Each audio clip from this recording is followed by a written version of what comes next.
Всем привет! В этом видео я покажу, как сделать такой эффект. Для демонстрации этого эффекта, как и для демонстрации эффекта с предыдущего урока, я создал эту сцену. Ее вы можете скачать бесплатно с моей страницы Patreon.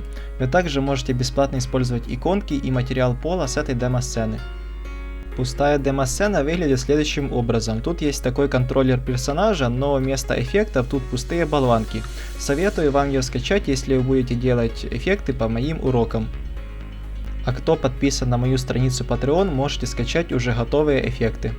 Сначала я хотел записать пару-часовой ролик, но потом я подумал, что такие видео будет мало кто смотреть, поэтому в этом видео я буду разбирать уже готовый эффект. Этот эффект состоит из двух частей, из эффекта на луке и из самого эффекта разброса стрел. Но сейчас я начну с эффекта, который вот на самом луке. Он состоит из 5 компонентов. И первый компонент — это вот такая вот стрела, которая появляется 5 раз с длительностью жизни 1 секунда. И она мерцает с помощью значения Color Over Lifetime, с помощью вот такого градиента. Для нее я использую, то есть чтобы поместить эту стрелу на лук, я использую вот такую вот модель. Это просто два плейна, которые один к другому под углом 90 градусов. И его в эффекте я удлиняю вот так, то есть и помещаю сюда материал стрелы, то есть саму текстуру. Второй компонент — это вот такое мерцание света вокруг лука.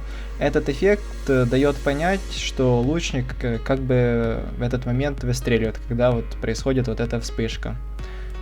Для смены размера этой вспышки я использую шум. Тут, кстати, качество у меня высокое стоит, но можно сделать и среднее. В принципе, эффект будет такой же, может даже чуть лучше. Изначально настройки шума стоят вот такие, то есть Position Amount стоит 1, а Size Amount 0, и просто изменяется положение. Но чтобы изменялся размер, нужно выставить именно Size Amount, на значение единичку. И из-за того, что Scroll Speed вот такое высокое значение, 100, как раз вот сама вот эта частица так быстро изменяет размер. Если, к примеру, поставлю это значение, ну, допустим, на 3, размер уже будет изменяться очень медленно. Поэтому тут такое большое значение. Как раз к этому эффекту я прикрепил трейл. Думаю, любой трейл будет хорошо смотреться с этим эффектом. Достаточно просто добавить материал и включить вкладку Trails в системе частиц. Для трейла я использую время жизни 0,4 секунды, а время основной частицы полсекунды. И так как эффект статичен, то есть он постоянно находится на луке и не изменяет свое положение, собственно, трейл просто так не появится. Для этого, чтобы он появился, нужно выставить настройку в трейлах WordSpace, чтобы, перемещаясь вот вместе с луком, он оставлял вот такой вот след. Сейчас надо включить эффект. Вот такой вот след, то есть такой вот небольшой трейл. Третий компонент эффекта — это вот такая вот вспышка. Вот давайте вот сразу включу два компонента, они похожи друг на друга, но просто используют разные текстуры. То есть перед началом самого эффекта, когда лучник стреляет, он как бы накапливает энергию. Как сделать вот такой эффект? Кстати, вот еще есть вот такой компонент. Это уже размытие, то есть для него я использую материалы с размытием. Как сделать вот это накопление энергии, я показывал в своем прошлом уроке про лучника. Вот он на моем YouTube канале. И как раз в нем я показываю, как сделать шейдер, вот, чтобы получилось вот такое вот искажение заднего фона. И показываю, как сделать именно вот это накопление энергии. Так что переходите на мой канал и смотрите это видео. Единственное отличие этого эффекта с эффектом с предыдущего урока про лучника на моем YouTube канале, это то, что все эти три частицы появляются всего один раз в начале. И две первые частицы живут 2 секунды, а Distortion живет вот 0,25 секунды. Все они изменяют со временем размер, то есть их размер со временем уменьшается, а прозрачность наоборот то есть непрозрачность, наоборот, увеличивается. И выходит вот такой вот эффект. Теперь давайте покажу, из чего сделан главный эффект. Первые два компонента используют одну и ту же самую модель, шейдер и материал. Вот сейчас покажу шейдер Shaded Warframe. Вот так. Тут модель плохо видно, так что давайте покажу вам в блендере. Модель выглядит следующим образом. Это вот такая вот круглая тарелка, которая имеет квадратную развертку. То есть, чтобы текстура двигалась либо в середину, либо вот так снаружи, либо по кругу этой тарелки. И сейчас покажу, как устроен сам эффект. Он изменяет размер со временем, то есть со временем он становится больше. Но как вы могли заметить, я не изменяю прозрачность, то есть я вот никак не трогаю значение Color Overlap Time. Прозрачность я изменяю с помощью Custom даты. То есть в Custom даты я подключил значение шейдера Z и V и управляю им со значения Custom даты X и Y. Вот оно. То есть с помощью вот этого значения я могу изменять прозрачность, но как бы тут не прозрачность, а отрезание. И с помощью второго значения я могу изменять то есть положение текстуры на модели. То есть вот как текстура тайлится как бы в одном направлении.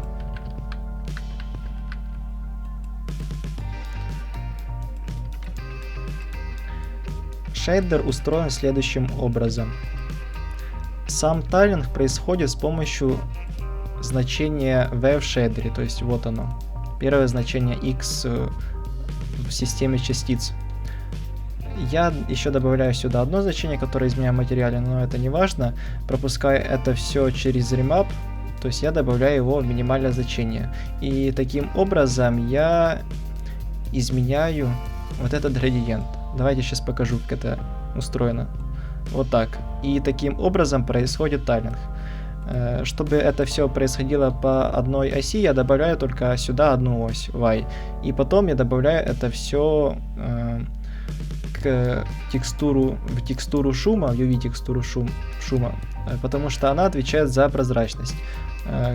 Главная текстура никак не влияет на прозрачность, она только влияет на цвет, потому что ее я добавляю только на выход в emission. То есть X, Y, Z отвечает за цвет, и V отвечает за прозрачность. Это, если что, стандартный Particle Alpha Blended материал. Это Blend Alpha Blended материал. И тут настройки Transparent и Transparent. В общем, все стандартно. Все эти шейдера то есть для стандартного пайплайна я делаю с помощью Amplify Shader Editor. Советую вам его использовать, если вы вот начинаете делать шейдера. Потому что это ускоряет время работы, и так вы именно визуально можете понять, что вы делаете. Само собой, вот как вы видите, все эти текстуры двигаются, как текстура, которую я использую для искажения, так и текстура, которая отвечает за прозрачность. Если я отключу вот эти две значения, то есть поставлю на 0, текстура перестанет двигаться, она только изменяет размер с помощью вот значения Size over Time системы частиц, и с помощью Custom даты она уходит в прозрачность. Вот будет вот что-то вот такое. Все движения вот этих всех текстур я делаю с помощью паннеров. Вот так. В шейдере. По схожему принципу нужно делать и в шейдер-графе. Наверное, это все покажется очень сложно для тех, кто имеет мало опыта работы с шейдерами, но те, кто имеет уже хоть какой-то опыт, для них это все будет, думаю, легко. Искажение я делаю с помощью вот этой текстуры. То есть не вот этой, а вот этой. Ее я создал с помощью фильтра Forge. То есть тут подойдет любая текстура шума. Допустим, к примеру, можно искажать с помощью вот такой текстуры. То есть зависимо от вашей текстуры будет разный эффект искажения.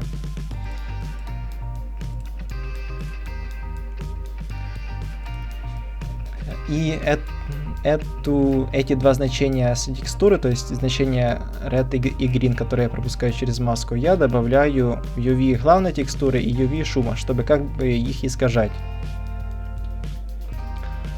Потом все эти текстуры, плюс цвет, плюс vertex color, чтобы управлять цветом системы частиц, я добавляю все в emission, перемножать тоже значение в emission, чтобы в шейдере можно было, то есть в материале можно было изменять яркость, делать вообще ярким этот материал.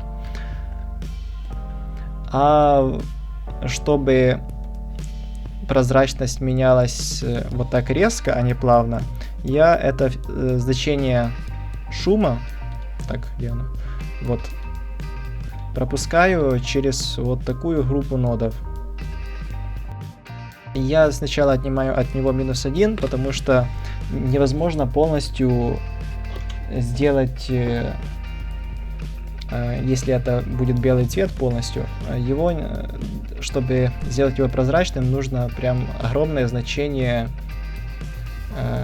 какой-то в кастом дате.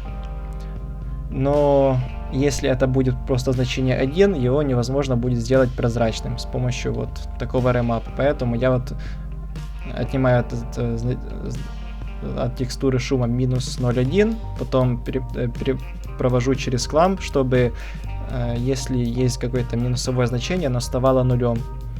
И добавляю это все в Power. Прозрачность текстуры, то есть вот это я регулирую с помощью значения y в системе частиц. Это значение t в шейдере, то есть вот оно, то есть я добавляю UV вот сюда.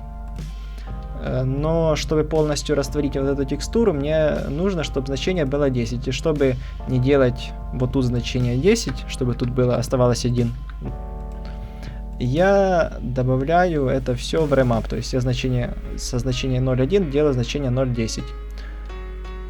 И потом, чтобы края были острыми, вот как здесь, я пропускаю все это через node remap. То есть я значение 0,1 меняю на значение от -2 до 5. И добавляю все в это в прозрачность. И выходит вот такой вот эффект. Еще верхняя частица повернута лицом к камере. То есть она вот поворачивается. Потому что render alignment стоит view. Но для нижней текстуры я render alignment выставил local. И исходя из поворота модели, я вот настраиваю 3D Start Rotation. И тут то же самое. Вторые два компонента — это вот такие light void, такие вот волны, которые светятся. Я сделал по схожему принципу, но только для них я уже использую другой шейдер. Чтобы добавить искажение, я использую Grab Screen Color и Grab Screen Position, вот эту группу нодов. И тут уже я просто добавляю значение альфа-канала всех текстур, просто прозрачность. То есть я не пропускаю ни через какие ноды. Тут обычная прозрачность идет, без какого-либо отрезания по текстуре. Вот.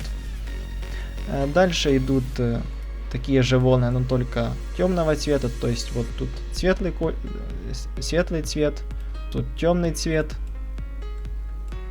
Выходит вот такой эффект. Плюс еще добавил огонь, который разлетается в форме конуса. Это 10 частиц, которые вот разлетаются по углам.